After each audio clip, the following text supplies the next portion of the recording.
Kumusta po kayo? Bago po ang lahat, first things first.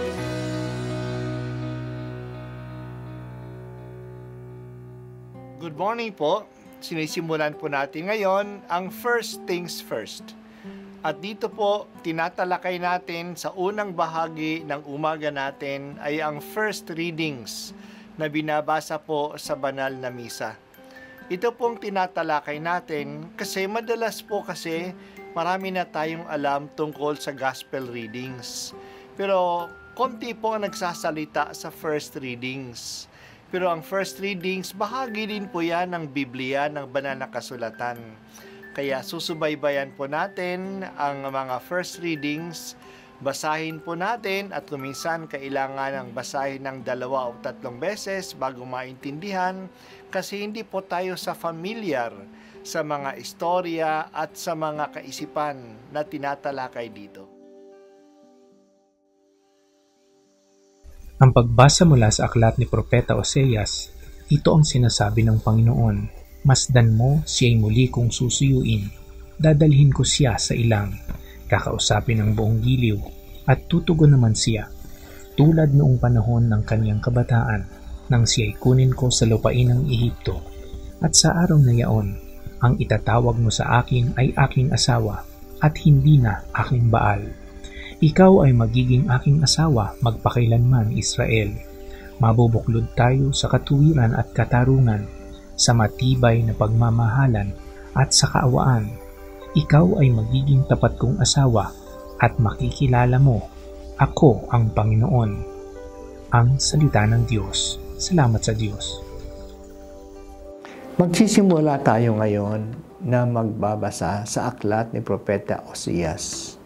Siya ay nabuhay ng mga 800 years bago dumating si Jesus at nagpahayag siya sa kaharian ng Israel at sa lungsod ng Samaria. Kilala si Propeta Oseas sa paghahambing ng relasyon ng Israel, ang bayan ng Diyos at ng Diyos sa isang kasal. Ganon ka-intimate ang kaugnayan ng Israel at sa Diyos para silang mag-asawa. Kaya nga sa aklat na ito, ang hindi pagsunod ng mga Israelita sa Diyos ay inihatulad sa pagtataksil sa kasal. Ito'y pangangalunya. Kasado na sila kay Yahweh. Bakit pa sila sumasamba sa mga Baal o mga Astarte na mga Diyos-Diyosan?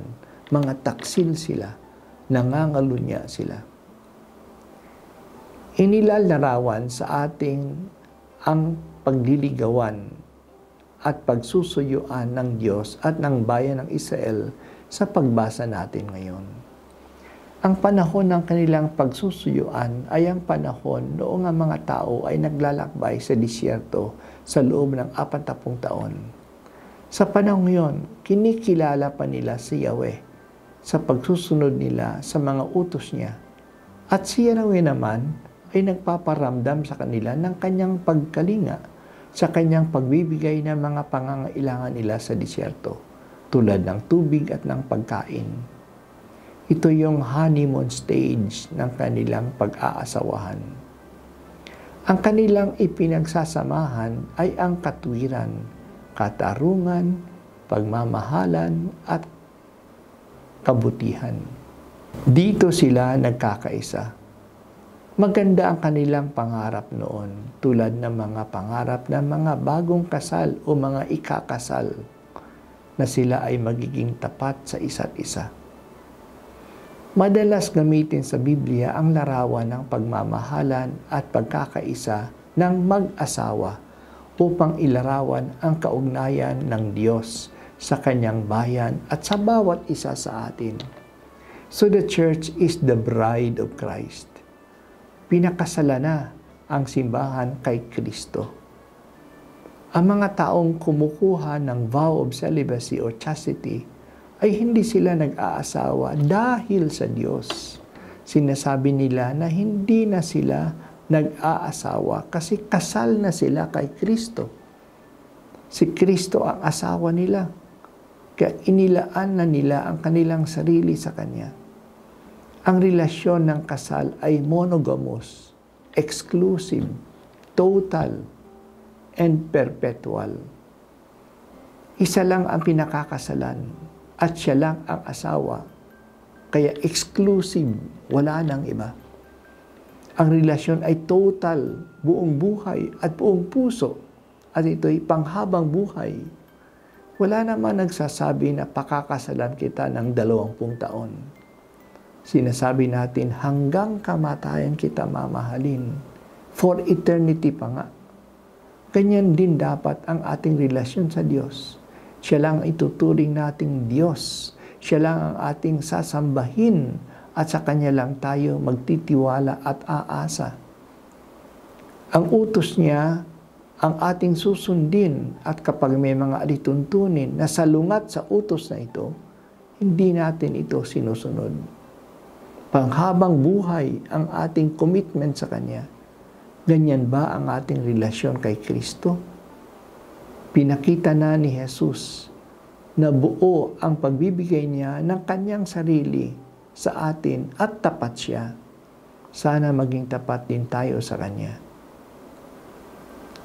Ang pag-ibig ng Diyos ay ganap.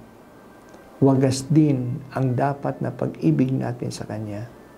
Hindi po sana ako maging taksil sa iyo, O Diyos. Iwasan ko po sanang manalig sa iba. Mananalig lamang ako sa iyo.